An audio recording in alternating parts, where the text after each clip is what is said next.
نحمده ونستعينه ونؤمن به ونتوكل عليه ونعوذ بالله من شرور أنفسنا ومن سيئات أعمالنا من يهده الله فلا مضل له ومن يضلل فلا هادي له أشهد أن لا إله إلا الله وأشهد أن محمدا عبده ورسوله أرسله بالهدى ودين الحق ليظهره على الدين كله ولو كره المشركون. اللهم صل على محمد وعلى آل محمد كما صليت على إبراهيم وعلى آل إبراهيم وبارك على محمد وعلى آل محمد كما باركت على إبراهيم وعلى آل إبراهيم إنك حميد مجيد. أما بعد فإن خير الكلام كلام الله وخير الهدي هدي محمد صلى الله عليه وسلم وشر الأمور محدثاتها وكل محدثة بدعة وكل بدعة ضلالة. أيها الناس أوصيكم عباد الله وإياي بتقوى الله. أعوذ بالله من الشيطان الرجيم. ما أصاب من مصيبة بالأرض ولا في أنفسكم إلا في كتاب من قبل أن نبرأها إن ذلك على الله يسير.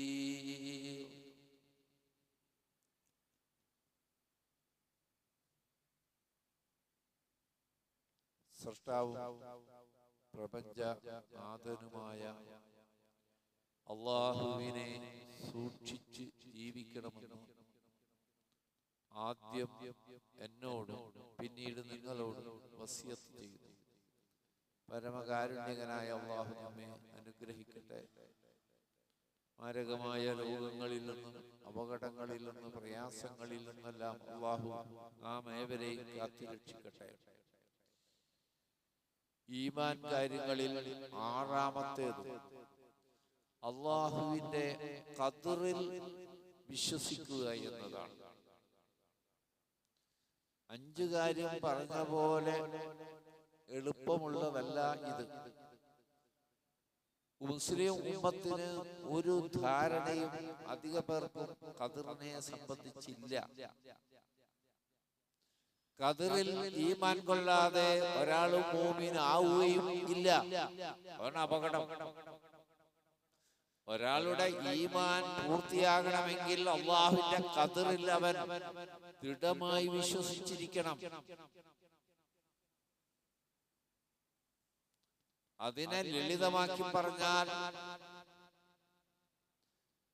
ഈ പ്രപഞ്ചത്തിലോ നമ്മിലോ ഖൈറായിട്ടുള്ളതോ ശർറായിട്ടുള്ളതോ, ഖൈറും ശർറും അല്ലാഹുവിന്റെ അറിവിലും അല്ലാഹുവിന്റെ നിശ്ചയത്തിലും മാത്രം സംഭവിക്കുന്നതാണ് എന്ന് ഉറച്ചു വിശ്വസിക്കാതെ ഒരാളും സത്യവിശ്വാസിയാവുകയില്ല.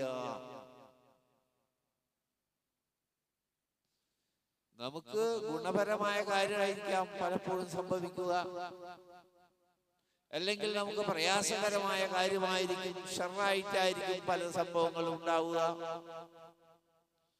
അപ്പോഴൊക്കെയും മനുഷ്യന്മാര് അനാവശ്യമായി വെപ്രാളത്തിൽ അകപ്പെടുകയും സഹജീവികളിൽ പലരെ സംശയിക്കുകയൊക്കെ ചെയ്യും. ഇന്നവൻ കാരണമായിട്ടാണ് അത് സംഭവിച്ചത്, ഇന്നാള് കാരണമായിട്ടാണ് അത് ഉണ്ടായത്, എനിക്ക് കിട്ടേണ്ടത് മുടക്കിയത് ഇന്നാളാണ്, അല്ലെങ്കിൽ ആ ദോഷം ചെയ്തത് ഇന്നാളാണ്.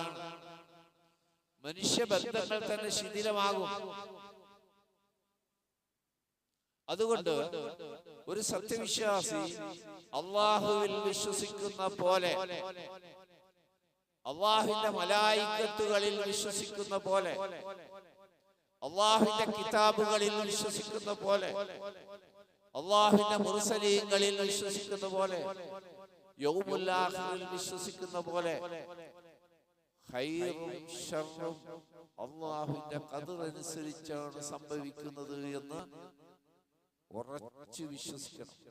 ഈ ഈമാൻ വലിയ സമാധാനമാണ് മനുഷ്യൻ നൽകുന്നത്, വലിയ സമാധാനം. എല്ലാ ഈമാൻ കാര്യങ്ങളും നമുക്ക് നിർഭയത്വം നൽകുന്നു, അമ്ന് നൽകുന്നു എന്നാണല്ലോ ഇതുവരെ നാം പറഞ്ഞുകൊണ്ടിരുന്നത്. ഇത് വളരെ പ്രകടമാണ് നമുക്കത്. ആ ഖദറിനെ ശരിയായ വിധം മനസ്സിലാക്കിയില്ല എങ്കിൽ വഴിപിഴക്കാനുള്ള സാധ്യതയും അതിലുണ്ട്. അതുകൊണ്ട് എന്റെ സഹോദരങ്ങൾ ശ്രദ്ധിച്ചു മനസ്സിലാക്കുക. സൂറത്ത് ഹദീദിലെ 22, 23 വചനങ്ങൾ ശ്രദ്ധിച്ചാൽ തന്നെ ഖദറിന്റെ ബേസ് നമുക്ക് മനസ്സിലാവും. അതിന് സമാധാനായി. നോക്കൂ നിങ്ങൾ, അല്ലാഹു പറയുന്നു മാ അസാബ മിൻ മുസീബത്തിൻ ഫിൽ അർദ്. ഭൂമിയിൽ എന്തെങ്കിലും ഒരു ആപത്ത് സംഭവിക്കുന്നുണ്ടെങ്കിൽ, ഭൂമിയിൽ സംഭവിച്ചാൽ നമ്മെ കൂടി ബാധിക്കുമല്ലോ. ഭൂമിയിൽ ഏതെങ്കിലും ഒരു ആപത്ത് സംഭവിക്കുന്നുണ്ടെങ്കിൽ, വലാ ഫീ അൻഫുസിക്കും, അല്ല നിങ്ങളിൽ തന്നെ സംഭവിക്കുന്നുണ്ടെങ്കിലും, ഓരോ വ്യക്തിയിലും കുടുംബത്തിലും സമൂഹത്തിലും ഭൂമിയിൽ ഒട്ടാകെ ഏതുതരം മുസീബത്ത് സംഭവിച്ചാലും ഇല്ലാ ഫീ കിതാബിൻ, അത് അല്ലാഹുവിന്റെ രേഖയിലില്ലാതെ സംഭവിക്കുകയില്ല.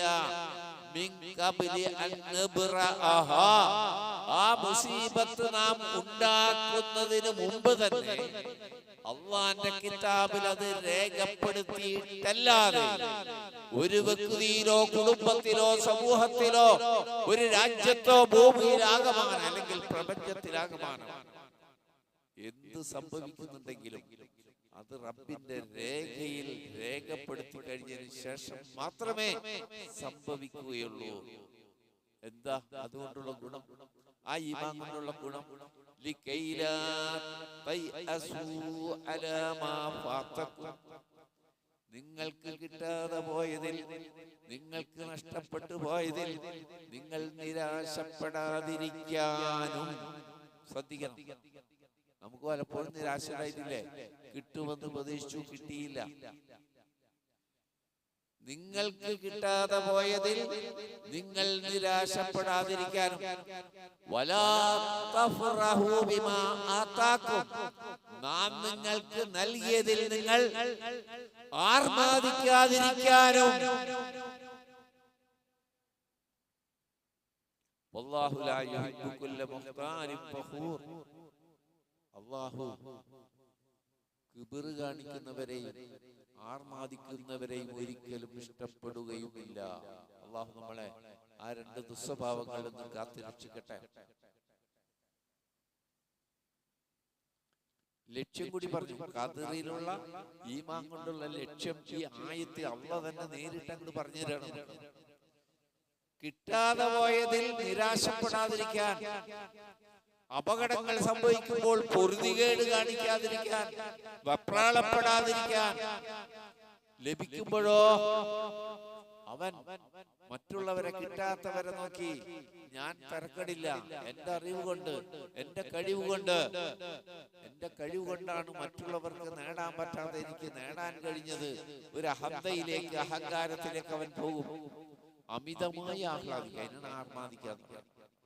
പരിധി വിട്ട് ആഹ്ലാദിക്കുന്നതിനെയാണ് ഇപ്പൊ കല്യാണങ്ങളിലൊക്കെ സംഭവിച്ചുകൊണ്ടിരിക്കില്ല. അത് കല്യാണങ്ങളിലൊക്കെ സംഭവിച്ചുകൊണ്ടിരിക്കില്ല. അതാണ് പരിധി വിട്ട് ആർമാദിക്കുക.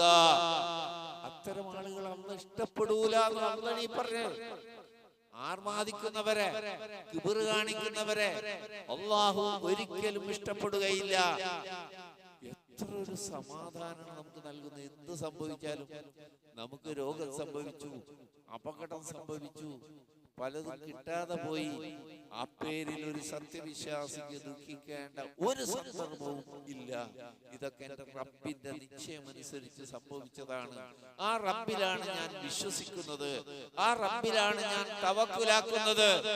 ആ റബ്ബാണ്, അതിൽ നിന്ന് എന്നെ രക്ഷിക്കാനുള്ളവൻ ആ റബ്ബ് മാത്രമാണ്. മറ്റൊരു മാർഗം അവൻ സ്വീകരിക്കുക, ഹറാമായ ഒരു മാർഗം അവൻ സ്വീകരിക്കില്ല, വഞ്ചനാപരമായ ഒരു മാർഗം അവൻ സ്വീകരിക്കുകയില്ല, വ്യാജമായ ഒരു മാർഗം സ്വീകരിക്കുകയില്ല നേടിയെടുക്കാൻ വേണ്ടി. നേടിയെടുക്കാൻ വേണ്ടി വ്യാജമോ വഞ്ചനാപരമായ ഒരു മാർഗം സ്വീകരിക്കാതെ, ഹറാമായ ഒരു മാർഗം സ്വീകരിക്കാതെ, അല്ലാഹ് അനുവദിച്ചു നമ്മുടെ കഴിവിൽപ്പെട്ട പ്രവർത്തനങ്ങളിലൂടെ നേടാൻ ശ്രമിക്കുകയും അത് നേടുന്നതിന് വേണ്ടി റബ്ബിൽ വിധേയപ്പെടുകയും റബ്ബിനോട് പ്രാർത്ഥിക്കുകയും ചെയ്യുക എന്നല്ലാതെ സത്യവിശ്വാസിക്ക് മറ്റൊരു മാർഗം ഇല്ല. കിട്ടുമ്പോഴോ അള്ളാഹുവിനെ സ്തുതിക്കുകയല്ലാതെ വേറെന്താ വഴി? മാഷാ അല്ലാഹ്, ലാ ഖുവത ഇല്ലാ ബില്ലാഹ്. മാഷാ അല്ലാഹ്, ഇതെന്റെ കഴിവല്ല, എന്റെ അറിവല്ല, എന്റെ മെച്ചമല്ല, എന്റെ റബ്ബ് എനിക്ക് നിശ്ചയിച്ചു തന്നു. അതുകൊണ്ട് ഞാൻ എന്റെ റബ്ബിനെ സ്തുതിക്കുന്നു, നന്ദിപൂർവ്വം അവനെ ഓർക്കുന്നു, ആ റബ്ബിന്റെ കൽപ്പന ആ വിഷയത്തിൽ ഞാൻ പാലിക്കുന്നു. അവൻ അമിതമായി ആർമാദിക്കാൻ അവനും വകുപ്പില്ല. ഇത് രണ്ടും നടക്കുകയാണ് ഇവിടെ, രണ്ടും നടന്നുകൊണ്ടിരിക്കുകയാണ് നമ്മുടെ ഉമ്മത്തിലും. ഒരു വശത്ത് ആർമാദിക്കുക, ഒരു വശത്ത് തളർന്നു പോവുക, നിരാശയിലേക്ക് പോവുക, പൊറുതികേട് കാണിക്കുക. ഇത് രണ്ടിന്റെയും ആവശ്യമില്ല.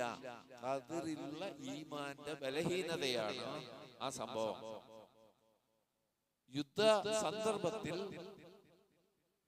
ഏറ്റവും പ്രയാസമുള്ള സന്ദർഭങ്ങൾ ഉണ്ടാവുമല്ലോ. അത് തബൂക്ക് യുദ്ധം. മദീനയിൽ നിന്നും വളരെ അകലെ, കടുത്ത വേനലിന്റെ സമയം, ദാരിദ്ര്യമുള്ള സമയം, ആളുകൾ തണലിൽ വിശ്രമിക്കാൻ ആഗ്രഹിക്കുന്ന സമയം. ആ സമയത്താണല്ലോ തബൂക്കിലേക്ക് പോകേണ്ടി വന്നത്. കപടവിശ്വാസികൾ മുസ്ലിങ്ങളെ പിന്തിരിപ്പിക്കാനുള്ള ഈ ചൂട് നിങ്ങൾക്ക് താങ്ങില്ല, ഈ ചൂട് നിങ്ങൾക്ക് താങ്ങില്ല, നിങ്ങൾക്ക് ആപത്ത് സംഭവിക്കും എന്നൊക്കെ പേടിപ്പിച്ച് പിന്തിരിപ്പിക്കാൻ ശ്രമിച്ചപ്പോ അല്ലാഹു തൗബയിൽ ഒരു വചനമിറക്കി. ശ്രദ്ധിക്കുക, നബിയെ അവരോട് പറയൂ, നബിയോടും മുഅ്മിനീങ്ങളോടും പറയാനുള്ള കൽപ്പിക്കുകയാണ്. എന്താ പറയേണ്ടത്? ലൻ യുസീബനാ, ഒരിക്കലും ഞങ്ങളെ ബാധിക്കില്ല, ഇല്ലാ മാ കതബല്ലാഹ്, ഞങ്ങളുടെ റബ്ബായ അല്ലാഹു നിശ്ചയിച്ചതിനപ്പുറം ഒരപകടവും ഞങ്ങൾ സംഭവിക്കില്ല. തബൂക്കിലല്ല, അതിന്റെ അപ്പുറത്തേക്ക് പോയാൽ, വേനലല്ല, അതിന്റെ അപ്പുറത്തേക്ക് പോയാൽ ഞങ്ങൾക്കൊരു കാര്യം ഉറപ്പുണ്ട്. ഞങ്ങളുടെ റബ്ബ് അല്ലാഹു എന്താണോ ഞങ്ങളിൽ വരാൻ നിശ്ചയിച്ചത് അതിനപ്പുറം ഒന്നും ഞങ്ങളെ ബാധിക്കില്ല. ഹുവ മൗലാന, അല്ലാഹു ആണ് ഞങ്ങളുടെ മൗല, യജമാനൻ. ചില ആൾക്കാരൊക്കെ എന്തെന്ന് വെച്ചിട്ടാ സലാത്തൊക്കെ ചെല്ലുമ്പോ അല്ലാഹുമ്മ സല്ലി അലാ സയ്യിദിനാ മൗലാന കേട്ടിട്ടില്ലേ? ഒരിക്കലും പറയാൻ പാടില്ല. നബിയെ കുറിച്ച് മൗല സയ്യിദിനാന്ന് പോലും പറയുന്നത് നബിക്ക് ഇഷ്ടമില്ല. അങ്ങനെ ഒരു സലാത്ത് പഠിപ്പിച്ചിട്ടുമില്ല. അല്ലാഹുമ്മ സല്ലി അലാ മുഹമ്മദിൻ വഅലാ ആലി മുഹമ്മദ്, ആ സലാത്തെ റസൂലുള്ള പഠിപ്പിച്ചിട്ടുള്ളൂ. അബദ്ധത്തിൽ പോലും നിങ്ങൾ സയ്യിദിനാന്ന് കൂട്ടിച്ചേർക്കരുത്. സാന്ദർഭികമായി പറഞ്ഞതാണ് ഞാൻ. മിക്ക സ്ഥലത്തും ഇങ്ങനെ മൈക്കിൽ കൂടെ കേൾക്കാം, നിങ്ങളും കേൾക്കുന്നുണ്ടാവും. നിങ്ങൾ പണ്ട് പഠിച്ചത് വെച്ച് അബദ്ധത്തിൽ പറയുന്നുണ്ടെങ്കിൽ തിരുത്തിക്കോളൂ. സയ്യിദ് അല്ലാഹ്, ശരിക്കും സയ്യിദ് അല്ലാഹ്, മൗലാന ആരാണ്? മൗലാന അല്ലാഹ്. റസൂലിനെ കുറിച്ച് മൗലാന ഉപയോഗിക്കാം. നോക്കിയത് നിങ്ങൾ അല്ലാഹുവിനെ പറ്റി പറഞ്ഞത് ഹുവ മൗലാന, ഖുർആനാണ് നിങ്ങൾ കേൾക്കുന്നത്. അല്ലാഹു ആണ് ഞങ്ങളുടെ യജമാനൻ. വഅലല്ലാഹി ഫല്യതവക്കലിൽ മുഅ്മിനൂൻ, ആ അല്ലാഹുവിലാണ് മുഅ്മിനീങ്ങൾ തവക്കുലാക്കുന്നത്. അപ്പോ നിങ്ങൾ ഞങ്ങളെ പേടിപ്പിക്കണ്ട.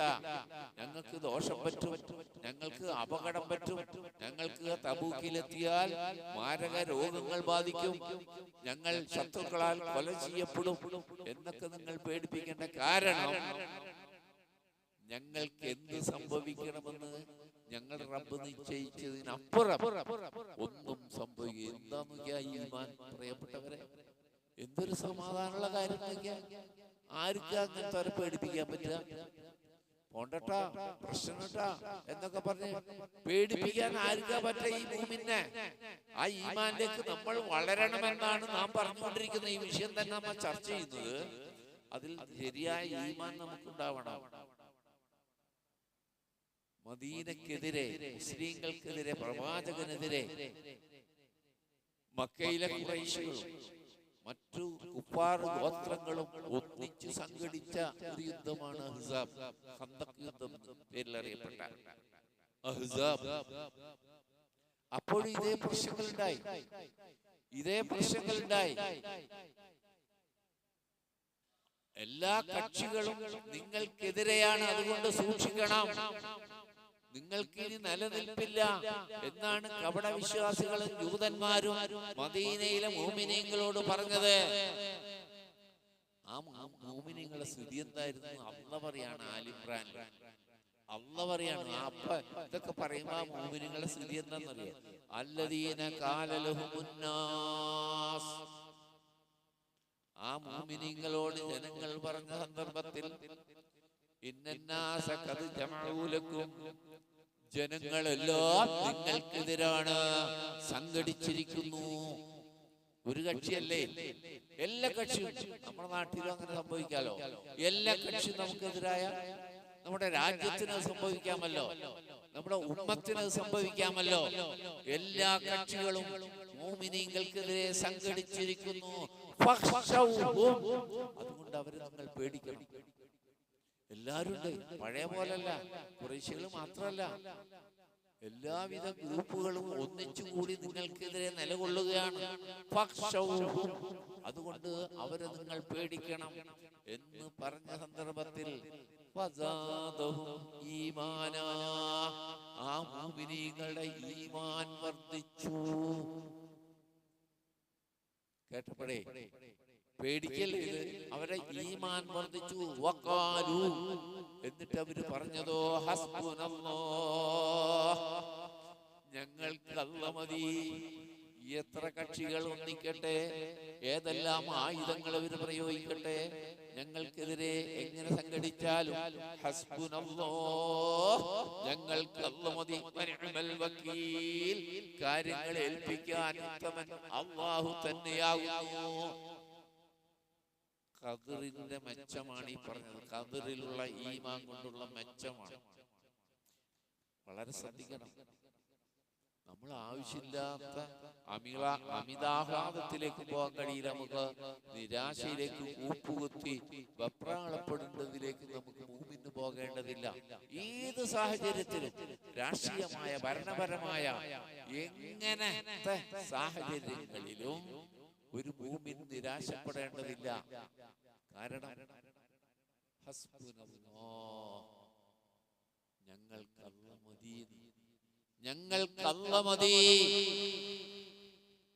വനിഅമൽ വക്കീൽ, എങ്ങനത്തെ ആണെന്നറിയാം? വക്കീൽ, ഏറ്റവും ഉത്തമ വക്കീൽ. ഞങ്ങളുടെ കാര്യങ്ങളെ ഏൽപ്പിച്ച് കൈകാര്യം ചെയ്യാൻ പറ്റുന്നതിൽ ഉത്തമൻ അല്ലാഹുവാണ്. ഞങ്ങൾ ആരെയും പേടിക്കുന്നില്ല, ഞങ്ങൾ ആരെയും പേടിക്കുന്നില്ല. ആ ഖദറിലുള്ള ഈമാൻ അവരെ ബലപ്പെടുത്തുകയാണ് ചെയ്യുന്നത്. പ്രിയപ്പെട്ടവരെ, ഇതിലേക്കാണ് ഞാനും നിങ്ങളും വളരേണ്ടത്. ഈ ഉറച്ച ബോധ്യത്തിലേക്ക് നമ്മൾ വളരണം. അതിന്റെ രണ്ട് ഗുണമുള്ളതാണ്. ഒന്ന്, ദുനിയാവിൽ സമാധാനം. രണ്ട്, സ്വർഗം നേടാം. ഈമാൻ ശരിയാവാതെ സ്വർഗത്തിൽ കടക്കാൻ പറ്റില്ല. ഖദറിലുള്ള ഈമാൻ ഇല്ലാതെ സ്വർഗത്തിൽ പ്രവേശിക്കാനാവില്ല, നരകത്തിൽ നിന്ന് രക്ഷപ്പെടാൻ കഴിയില്ല. ഈ ഖദറിലുള്ള ഈമാൻ ശരിയാവാണ്ട് സ്വർഗത്തിൽ പ്രവേശിക്കാൻ കഴിയില്ല, നരകത്തിൽ നിന്ന് രക്ഷപ്പെടാൻ കഴിയില്ല. പ്രിയ സഹോദരങ്ങളെ, റസൂലുള്ളാഹ് ഏറ്റവും ഇഷ്ടപ്പെട്ട ചില ചെറുപ്പക്കാരുണ്ടായിരുന്നില്ല. അതിലൊന്ന് എളാപ്പ അബ്ബാസ് റളിയല്ലാഹുവിന്റെ മകൻ Abdullahi Ibn Abbas. Ibn Abbas എന്ന് പ്രസിദ്ധി നേടിയ അബ്ദുല്ലാഹി ഇബ്നു അബ്ബാസ് വളരെ ഗൗരവമേറിയ ദീനിന്റെ വിഷയങ്ങൾ ഈ ഉമ്മത്തിനെ പഠിപ്പിച്ച സഹാബിയാണ് ഇബ്നു അബ്ബാസ് റളിയല്ലാഹു. ബുദ്ധിശക്തിയുള്ള ആളാണ്. ഖുർആന്റെ യഥാർത്ഥ തഫ്സീർ പറഞ്ഞ ആളാണ്. റസൂലുള്ളാഹി സ്വല്ലല്ലാഹു അലൈഹി വസല്ലം ഇബ്നു അബ്ബാസിന് വേണ്ടി പ്രാർത്ഥിച്ചു. വിജ്ഞാനം നിറക്കണേ ഇബ്നു അബ്ബാസിൽ, വിജ്ഞാനം നിറക്കണേ റബ്ബേ. അതുകൊണ്ട് ഒരായത്തിന്റെ തഫ്സീർ ഇബ്നു അബ്ബാസ് പറഞ്ഞു കഴിഞ്ഞാൽ അതിനെതിരെ പറയാൻ മറ്റൊരു പണ്ഡിതനോ ഒരു ഇമാമോ ധൈര്യപ്പെട്ടിരുന്നില്ല. കാരണം റസൂലുള്ളാഹിൽ നിന്ന് നേരിട്ട് ഖുർആൻ പഠിച്ച് റസൂലിനോടൊപ്പം കല്യാണമൊന്നും കഴിച്ചിട്ടുണ്ടായില്ലല്ലോ, അപ്പൊ ചെറുപ്പല്ലേ, നബിയുടെ കൂടെ ഉണ്ടാവും. ഇതാ നോക്കൂ ഈ ഹദീസ് ഇമാം തുർമുദി ഇമാം അഹ്മദ് ഉദ്ധരിക്കുന്ന ഹദീസ് അൻ ഇബ്നു അബ്ബാസ് റളിയല്ലാഹു അൻഹു. ഈ ഹദീസ് ഉദ്ധരിക്കുന്നത് അബ്ദുല്ലാഹ് ഇബ്നു അബ്ബാസ് ആണ്. ഒരിക്കൽ നബിയുടെ വാഹനത്തിന്റെ പിറകിൽ റദീഫായി, പിന്നിലിരിക്കുന്ന ആൾക്കാണ് റദീഫ് എന്ന് പറയുന്നത്, ബൈക്കിന്റെ പിന്നിലൊക്കെ ഇരിക്കൂലേ, നബിയുടെ ഒട്ടകത്തിന്റെ പിറകിൽ നബി ഇരുത്തിക്കൊണ്ടുപോകണം. അത്ര ഇഷ്ടമാണ് നബിക്ക്. ആ സമയത്ത് റസൂലുള്ളാഹി സ്വല്ലല്ലാഹു അലൈഹി വസല്ലം പറഞ്ഞു, യാ ഗുലാം, എത്ര എത്ര ഇഷ്ടത്തിലുള്ള വിളി, യാ ഗുലാം, പൊന്നു മോനെ, അലാ ഉഅല്ലിമുക കലിമാത്തിൻ, ഞാൻ നിനക്ക് ചില വചനങ്ങൾ പഠിപ്പിച്ചു തരട്ടെയോ, യൻഫഉകല്ലാഹു ബിഹിന്ന, ആ വചനങ്ങൾ മുഖേന അല്ലാഹു നിനക്ക് വലിയ ഉപകാരങ്ങൾ ഉണ്ടാക്കി തരും. ഞാൻ പറഞ്ഞു, അല്ലാഹുവിന്റെ റസൂലേ, വേണം വേണം, എനിക്ക് പറഞ്ഞു തരണം എന്ന് ഞാൻ പറഞ്ഞു. ഫഖാല, അപ്പോൾ അല്ലാഹുവിന്റെ റസൂൽ എന്നോട് പറഞ്ഞു, ഇഹ്ഫദില്ലാഹ യഹ്ഫദുക, നീ അല്ലാഹുവിനെ സൂക്ഷിക്കണം, എങ്കിൽ അല്ലാഹ് നിന്നെ സൂക്ഷിച്ചോളും. കേടാ, നീ പറഞ്ഞേ, അല്ലാഹു നിന്നെ സൂക്ഷിച്ചോളും പോരെ, നീ റബ്ബിനെ സൂക്ഷിച്ച് ജീവിച്ചാൽ മതി. വീണ്ടും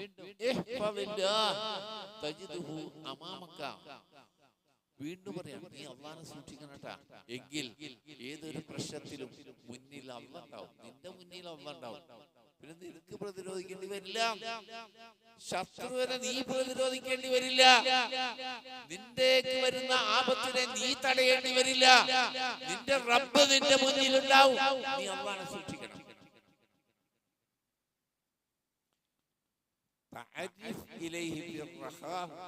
നിനക്ക് സൗഖ്യമുള്ള കാലത്തും അള്ളാഹനെ ഓർത്തുകൊണ്ടിരിക്കണട്ടാ.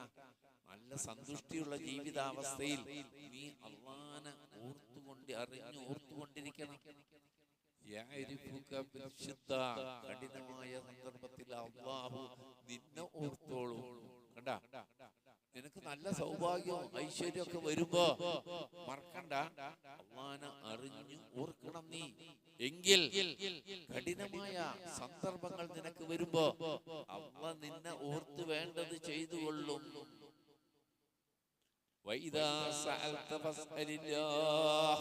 നീ ആരെങ്കിലോടും എന്തെങ്കിലും ചോദിക്കുകയാണെങ്കിൽ അള്ളാഹുവിനോട് തന്നെ നീ ചോദിക്കണം, വേറൊരാളോടും ചോദിക്കരുത്. ശ്രദ്ധിക്കണം സഹോദരങ്ങളെ. എന്റെ വിവരണല്ലത്. നീ എന്തെങ്കിലും, അതുകൊണ്ട് ഇബ്നു അബ്ബാസ് ജീവിതകാലം അത് പാലിച്ചു. ഇബ്നു അബ്ബാസ് ഹജ്ജിനൊക്കെ കൊണ്ട് വരുമ്പോ മക്ക ഗവർണർ, അന്നത്തെ ഗവർണർമാര്, ഖലീഫ, എന്താ വേണ്ടത്, എന്താ ചെയ്യേണ്ടത്? എനിക്കൊന്നും ആവശ്യമില്ലല്ലോ, എനിക്കൊന്നും ആവശ്യമില്ല. Ibn Abbas മഹാപണ്ഡിതനാണ്, ആദരിക്കപ്പെടുന്ന സഹാബിയാണ്. സഹാബിമാരും താബിഈങ്ങളും ഇബ്നു അബ്ബാസ് റളിയല്ലാഹു പഠിക്കുന്നതേ, സഹാബിമാരും. കാരണം സഹാബിയായിട്ട് പിന്നെ അകലക്കൊക്കെ പോയി നബിയുടെ കൂടെ അധികം ഒന്നിച്ചു കഴിയാൻ പറ്റാത്ത ആയിരക്കണക്കിന് സഹാബിമാരില്ലേ, അവര് നബിക്ക് ശേഷം ഇബ്നു അബ്ബാസിനാണ് സമീപിക്കുന്നത്. റസൂൽ അവിടെ എന്താ പറഞ്ഞത്, എന്താ ചെയ്തത്, എങ്ങനെ ചെയ്തത് എന്നൊക്കെ അറിയാൻ. അപ്പോ ഗവർണറെ ആദരിച്ചിട്ട് ചോദിച്ചതാ, ഭരണകർത്താവേ, ഹജ്ജിന് വന്നക്കല്ലേ, അല്ലെ ഉംറക്ക് വന്നക്കല്ലേ, എന്താണ് ഞങ്ങൾ ചെയ്തു തരേണ്ടത്? ഞാൻ ആരോടൊരു ആവശ്യം പറയാറില്ലല്ലോ, ഞാനിപ്പോ ഈ തവാഫൊക്കെ ചെയ്യില്ലേ, അപ്പൊ ചോദിക്കും, അള്ളോട് ചോദിക്കും. അള്ളല്ലാത്ത ഒരാളോട് ഞാനൊന്നും ചോദിക്കാറില്ല എന്നാ പറഞ്ഞു.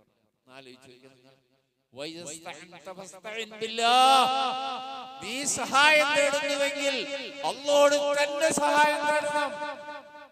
അവിടെ ജിന്നോ മലക്കോ വേറെ ഔലിയ ശൈഖോ തങ്ങളോ ബീവിയോ ഒന്നുമില്ല. റസൂലുള്ളാഹ് പറഞ്ഞു കൊടുക്കുക, നീ ആരെങ്കിലോടും സഹായം തേടുന്നുവെങ്കിൽ അള്ളോട് തന്നെ സഹായം തേടണം. ഖദ് ജഫൽ ഖലം ബിമാ ഹുവ കായിനുൻ. അടുത്ത വരി എന്താണ് സംഭവിക്കേണ്ടത് എന്ന കാര്യത്തിൽ രേഖപ്പെടുത്തി. പേനയുടെ മഷിയും പറ്റി. വേറെ ഹദീസിന്റെ പേന ഉയർത്തപ്പെട്ടു, എഴുതിയ കടലാസ് ഉണങ്ങിന. എന്താ അതിന്റെ അർത്ഥം? അള്ളാഹ് മുന്നേ രേഖപ്പെടുത്തിയില്ലേ, ഇനി മാറ്റില്ല, മാറ്റമില്ല. അള്ളാഹ് 5 എഴുതിയ 5 പിന്നെ 6 മഷി പരന്നിട്ട് 6 വായിക്കൂല. ആ മഷി ഉണങ്ങി എന്ന് പറഞ്ഞു. ഇവിടെ പേന ഉണങ്ങിന ഈ ഹദീസിനുള്ളത്. പേനയിലെ മഷി തീർന്നു, മാറ്റില്ല. ഒക്കെ സംഭവിച്ചു. അതൊക്കെ സംഭവിക്കാനുള്ളത് എന്നാ കേട്ടോളൂ നിങ്ങൾ. അല്ലാഹുവിന്റെ റസൂൽ പറയാണ്, ഫലൗ അന്നൽ ഖൽഖ കുല്ലുഹും ജമീആ, മുഴുവൻ സൃഷ്ടികളും ഒരുമിച്ച് കൂടി എന്ന് വിചാരിക്കുക, അറാദു അൻ യൻഫഉക ബിശൈഇൻ, നിനക്കൊരു ഉപകാരം ചെയ്തു തരാൻ, നിനക്കൊരു ഗുണം ചെയ്യാനേ. അള്ളാന്റെ സൃഷ്ടികൾ മുഴുവൻ ഒരുമിച്ച് കൂടി എന്തിന്? നിനക്ക് ഒരു ഉപകാരപ്പെട്ടത്, ഗുണമായത് ചെയ്തു തരാൻ. ലം യക്തുബുല്ലാഹു അലൈക ലം യഖ്ദിറു അലൈഹി, ആ ഗുണം മുൻകൂട്ടി അള്ളാഹ് നിനക്ക് രേഖപ്പെടുത്തിയിട്ടില്ല എങ്കിൽ അവരെ കൊണ്ടൊന്നും ഒരു ചെറിയ സഹായം പോലും ചെയ്തു തരാൻ കഴിയില്ല. നോക്കിയ നിങ്ങൾ, എന്താണ് ഈ ഖദറിലുള്ള ഈമാൻ? എല്ലാവരും കൂടി നിനക്ക് നല്ലൊരു കാര്യം ചെയ്തു തരാൻ വിചാരിച്ചു, അള്ളാഹ് മുന്നേ അത് രേഖപ്പെടുത്തിയിട്ടില്ലെങ്കിലേ അവരെ കൊണ്ടത് കഴിയില്ല എന്ന് അള്ളാഹുവിന്റെ റസൂൽ പറയും. അതേപോലെ എല്ലാവരും കൂടി നിന്നെ ഉപദ്രവിക്കാൻ തീരുമാനിച്ചു, അള്ളാഹ് മുൻകൂട്ടി അത് നിനക്ക് നിശ്ചയിച്ചിട്ടില്ല എങ്കിൽ അവരെ കൊണ്ട് നിനക്കൊരു ഉപദ്രവം വരുത്താൻ സാധ്യമാവുകയില്ല. എന്തൊരു ഈമാൻ സഹോദരൻ, എന്തൊരു ആശ്വാസമാണ്, സമാധാനമാണ്, നിർഭയത്വമാണ്. നമ്മൾ മുഅ്മിനീങ്ങളല്ലേ, ഈമാൻ കാര്യം ആരും പഠിച്ചതല്ലേ. അതിലേക്ക് വരണം, അതിലേക്ക് വളരണം. അല്ലാഹു നമ്മളെ അനുഗ്രഹിക്കട്ടെ. എല്ലാവിധ മുറുകളിൽ നിന്നും മുസീബത്തുകളിൽ നിന്നും 2 ലോകത്തും അല്ലാഹു നമ്മളെ കാത്തുരക്ഷിക്കുമാറാകട്ടെ. നമുക്ക് ഗുണപരമായ കാര്യങ്ങൾ അല്ലാഹു നമുക്ക് നൽകി അനുഗ്രഹിക്കുമാറാകട്ടെ.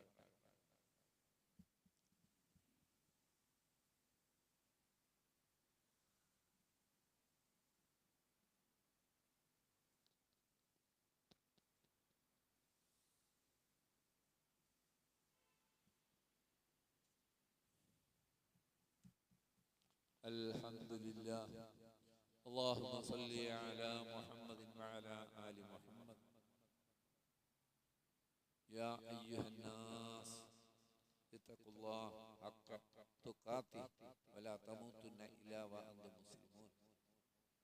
പ്രിയ സഹോദരങ്ങളെ, അള്ളാഹുവിനെ സൂക്ഷിക്കേണ്ട ക്രമം അതാണല്ലോ ഈ ഹദീസിലും പറഞ്ഞത്. മുസ്ലിങ്ങളായിട്ടല്ലാതെ നിങ്ങൾ മരിച്ചു പോകരുത്. മരിക്കുമ്പോ ഈ ഖദറുണ്ടായിരിക്കണം, മരിക്കണ നേരത്തെ ഈ ഖദറുണ്ടായിരിക്കണം എന്ന് പറഞ്ഞ നല്ല പങ്കാലത്ത് ഓടി നടക്കുമ്പോൾ പോരാ, അന്ത്യനാള് വരെ അത് നിലനിൽക്കണ ഹൃദയത്തിൽ. മരണസമയത്ത് അത് ആശ്വാസമായിട്ട് മാറുകയാണ്. ഇത്തരം ഈമാൻ കൊള്ളുന്നതിൽ മുന്നിലായിരുന്നു അമ്പിയാക്കൾ. ജനങ്ങൾക്ക് മാതൃകയായിട്ടുള്ള എല്ലാ ഈമാൻ കാര്യത്തിലും ഇസ്ലാം കാര്യത്തിലും ഒക്കെ ജനങ്ങൾക്ക് മാതൃക അമ്പിയാക്കളാണല്ലോ. അള്ളാഹു അമ്പിയാക്കളെ ചരിത്രം ഓരോരുത്തരെ പറഞ്ഞിട്ട് ലാസ്റ്റ് ഒരു സർട്ടിഫിക്കറ്റ് ചെയ്ത് അവസാനിപ്പിക്കാം. ഓരോ അമ്പിയാക്കളെ ചരിത്രം ഇങ്ങനെ പറഞ്ഞിട്ട് എന്താ പറയണേ? ഇന്നഹു മിൻ ഇബാദിനൽ മുഅ്മിനീൻ. ഒരു നബിയുടെ കാര്യം പറയും, ഇബ്രാഹിം നബിയുടെ കാര്യം പറയും, ഇസ്മായിൽ നബിയുടെ കാര്യം പറയും, അയ്യൂബ് നബിയുടെ കാര്യം പറയും, യൂനുസ്, ഓരോ നബിമാരെ പറഞ്ഞു. മുഅ്മിനീങ്ങളിൽ പെട്ടവനായിരുന്നു, എൻ്റെ മുഅ്മിനായ ദാസന്മാരിൽ പെട്ടവനായിരുന്നു, നല്ല ഈമാൻ ഉണ്ടായിരുന്നു അല്ലാഹുവിനെ പറ്റി. അതുകൊണ്ടാണ് യാക്കൂബ് നബി അലൈഹിസ്സലാം, യൂസുഫ് അലൈഹിസ്സലാം തൻ്റെ നിന്ന് നഷ്ടപ്പെട്ടു പോയപ്പോൾ ആ ദുഃഖങ്ങളോടുകൂടി ഇരിക്കുന്ന സന്ദർഭത്തിലാണല്ലോ ബെന്യാമീൻ ഈജിപ്തിൽ കട്ടിട്ട് അവിടെ ജയിലിലാണ് എന്ന് വന്ന് പറയുന്നത്. ആ സന്ദർഭത്തിൽ യാക്കൂബ് നബി പറയുന്നതാണ്, യാ ബനിയ ഇദ്ഹബൂ, മൂന്നാമതും നിങ്ങൾ ഈജിപ്തിലേക്ക് പോ മക്കളെ. യൂസുഫിനെ ചെന്നായ പിടിച്ചെന്ന കളവ് എന്ന് പറഞ്ഞത് അത് വിശ്വസിച്ചില്ല. പക്ഷെ എന്ത് സംഭവിച്ചെന്ന് അറിയില്ല. ഇല്ല, അദ്ദേഹത്തിന്റെ അടുക്കലില്ല, പൊന്നുമോനില്ല. ഇപ്പതാ അതിന് താഴെയുള്ള ബെന്യാമീൻ അവിടെ ജയിലിൽ കട്ടിട്ട് ഒരിക്കലും കക്കൂലാന്ന് യാക്കൂബ് നബിക്ക് ഉറപ്പാണ്. എന്താ സംഭവിച്ചതെന്ന് അറിയുന്നില്ല. എന്നിട്ടും ആ മൂത്ത മക്കളോട് പറയാം, ഞാൻ ബനിയ, എന്റെ മക്കളെ, ഇദ്ഹബൂ, ഇനിയും പോ നിങ്ങൾ, ഫതഹസ്സസൂ മിൻ യൂസുഫ വഅഖീഹി, യൂസുഫിനെ കുറിച്ചും യൂസുഫിന്റെ സഹോദരനെ കുറിച്ചും നല്ലവണ്ണം പോയി അന്വേഷിക്കൂ. ചെന്നായ പിടിച്ചു എന്ന് പറഞ്ഞ മക്കളോട് പറഞ്ഞ് ഈജിപ്തിലേക്ക് പോ, അവിടെ ചെന്നിട്ട് അന്വേഷിക്കൂ. ഈ യൂസുഫിനെ കുറിച്ചും ബെന്യാമിനെ കുറിച്ചും അന്വേഷിക്കും. അല്ലാഹു ചെയ്യുന്ന ആശ്വാസത്തെ കുറിച്ച് നിങ്ങൾ ഒരിക്കലും നിരാശപ്പെടരുത്. കാഫിരീങ്ങളല്ലാതെ അള്ളാന്റെ ആശ്വാസത്തിൽ നിന്ന് നിരാശപ്പെടുകയില്ല. കാഫിരീങ്ങൾക്ക് നിരാശ, മുഅ്മിനീങ്ങൾക്ക് ഉണ്ടാവൂല. എന്റെ റബ്ബ് എന്നെ അനുഗ്രഹിക്കും, എന്റെ റബ്ബ് എന്നെ കാത്തുരക്ഷിക്കും, എന്റെ രോഗം എന്റെ റബ്ബ് സുഖപ്പെടുത്തി തരും, എന്റെ പ്രയാസങ്ങൾ എന്റെ റബ്ബ് നീക്കിത്തരും. അവര് നിരാശപ്പെടുകയില്ല എന്ന് പറഞ്ഞത് എന്തിനാ പ്രിയപ്പെട്ടവരെ? നമ്മൾ ഈ വചനങ്ങളൊക്കെ കേൾക്കുമ്പോൾ ഖുർആനിൽ നിന്ന് തന്നെ പഠിക്കണം. ഖുർആനിൽ നിന്ന് തന്നെ പഠിക്കണം. നബി സല്ലല്ലാഹു അലൈഹി വസല്ലം മദീന പള്ളിയിൽ സഹാബത്തിന് ഇങ്ങനെ ഖുർആൻ വചനങ്ങൾ ഓതി ദീനീ കാര്യങ്ങൾ പഠിപ്പിക്കുക. മൂന്നാളിലെ വന്നു പള്ളിയിൽ ഇങ്ങനെ നബി ഇരിക്കുന്നു. രണ്ടാളും കൂടി കടന്നു, ഒരാള് കണ്ട് മാറിപ്പോയി. ഇതിപ്പോ ഖുർആൻ ക്ലാസ് അല്ലേ എന്നൊക്കെയുള്ള ഒരു മട്ടില് അത് പോയി. രണ്ടാളും കൂടി കടന്ന് റസൂലിന്റെ അടുത്ത് വന്നു നിന്ന്. ഇമാം ബുഖാരി മുസ്ലിം തിരിക്കുന്ന ഹദീസാണ്. നോക്കിയവര് ആ വട്ടത്തിലാ സഹാബികൾ ഇരിക്കുന്നത്. ഹൽക്ക എന്ന് പറയുന്നത് ഹദീസിലോ ഹൽക്ക തന്നെ ഉപയോഗിച്ചു. ദിക്റിന്റെ ഹൽക്ക കേട്ടിട്ടുണ്ട്. വട്ടത്തില, പിന്നീലല്ല. പിന്നെ വരുന്നവര് പിന്നിൽ, ആ വട്ടത്തിന്റെ പിന്നിൽ ഒരു വട്ടം, അതിന്റെ പിന്നിൽ ഒരു വട്ടം. ഈ വന്ന ആദ്യത്തെ ആൾ ഒരു ഒഴിവ് കണ്ടു. ആ വട്ടത്തിൽ ആദ്യ വട്ടത്തിൽ ഒരു ഒഴിവ് കണ്ടു. ആ ഒഴിവിൽ ചെന്നിരുന്നു. രണ്ടാമൻ അല്പം ലജ്ജിച്ചു, ഏറ്റവും പിന്നിൽ ചെന്നിരുന്നു. മൂന്നാമൻ ഇത് അവഗണിച്ചങ്ങ് പോയി. ഈ ദീനീ ക്ലാസ് ഖുർആൻ പഠനം കഴിഞ്ഞപ്പോ റസൂലുള്ളാഹി പറഞ്ഞു, ഞാൻ 3 ആളുകളെ പറ്റി നിങ്ങൾക്ക് പറഞ്ഞു തരട്ടെ. 3 ആള് വന്നാലേ, ഒന്നാമൻ അള്ളാഹുവിൽ അഭയം തേടി അള്ളാഹുവിന് അഭയം കൊടുത്തു. രണ്ടാമൻ അള്ളാഹുവിൽ നിന്ന് ലജ്ജിച്ചു, അവനെ കുറിച്ച് അള്ളാഹ് ലജ്ജിച്ചു, പിന്നിലിരുന്നു. മൂന്നാമൻ അവഗണിച്ചു പോയി, അള്ളാഹ് അവനെ അവഗണിച്ചു. അപ്പൊ തന്നെ പറഞ്ഞു കൊടുക്കണം. വളരെ ശ്രദ്ധിക്കുക. നേരത്തെ വരുന്ന കാര്യം ഞാൻ പറഞ്ഞു. എത്ര തവണ ഈ മിമ്പറിൽ നിന്ന് കുത്തുവ തുടങ്ങുമ്പോ എത്തണമെന്ന് പറഞ്ഞിട്ട് ഒരു മാറ്റം നമുക്കില്ലല്ലോ. നബി പറഞ്ഞ ഈ ഹദീസ് ഉണ്ടല്ലോ, ഭയങ്കര പ്രശ്നം പിടിച്ചതാ. അള്ളാഹുലേക്ക് അഭയം തേടി വരികയാ, അള്ളാഹ് അഭയം കൊടുക്കുകയാണ്. ആയത്താണ് മിമ്പറിൽ നിന്ന് കേൾക്കുന്നത്, കഥ പറയല്ലോ. ആയത്ത് നമ്മളെ സൗകര്യത്തിനല്ലേ നമ്മൾ ജുമഅക്ക് വരുന്നത്. അള്ളാഹുടെ ആയത്ത് പഠിക്കണമെന്ന് നമുക്ക് ആഗ്രഹമില്ല. അവൻ അള്ളാഹുൽ അഭയം തേടി, അള്ളാഹ് അഭയം കൊടുത്തു. പ്രശ്നം. രണ്ടാമൻ അല്പം ബാക്കിലേക്ക് പോയി, ലജ്ജിച്ചു. അവൻ അള്ളാഹ് കഷ്ടപ്പെടുത്തിയില്ല, അള്ളാഹ് അവനിൽ നിന്ന് അല്പം ലജ്ജിച്ചു എന്നാ പറഞ്ഞു. മൂന്നാമൻ ഇതേ കേൾക്കണ്ടെന്ന് ഇങ്ങോട്ട് തീരുമാനിച്ചു. അള്ളാഹ് അവരെ അവഗണിച്ചു. അള്ളാഹു നമ്മളെ കാത്തു രക്ഷിക്കട്ടെ. പ്രിയപ്പെട്ടവരെ, ഈ ഈമാൻ ശക്തമായി എല്ലാ ഈമാൻ കാര്യങ്ങളും ശക്തമായ ദൃഢബോധ്യത്തിലായിരിക്കണം. ശങ്ക പാടില്ല, സംശയം പാടില്ല, ബലഹീനത പാടില്ല. എങ്കിൽ റബ്ബിന്റെ കാവൽ എപ്പോഴും നമുക്കുണ്ട്. ഏത് സാഹചര്യത്തിലും, ഏത് പാർട്ടി നമുക്കെതിരായാലും, ഏത് ഭരണകർത്താവ് നമുക്കെതിരായാലും, ലോകത്തുള്ളവർ മുസ്ലിങ്ങൾക്കെതിരെ ഒന്നിച്ച് സംഘടിച്ചാലും, ഈ ഈമാനുള്ള കാലത്തോളം ഒരാളെയും നമ്മൾ ഭയപ്പെടേണ്ടതില്ല. അള്ളാഹു എല്ലാ ആപത്തുകളിലും ഷർറുകളിലും നമ്മളെ കാത്തു രക്ഷിക്കുമാറാകട്ടെ. നമ്മുടെ ഈമാൻ അള്ളാഹു വർദ്ധിപ്പിക്കുകയും ദൃഢപ്പെടുത്തുകയും ചെയ്യുമാറാകട്ടെ. اللهم اغفر للمؤمنين والمؤمنات والمسلمين والمسلمات الأحياء منا والأموات إنك مجيب الدعوات يا قاضي الحاجات. اللهم ربنا آتنا في الدنيا حسنة وفي الآخرة حسنة وقنا عذاب النار.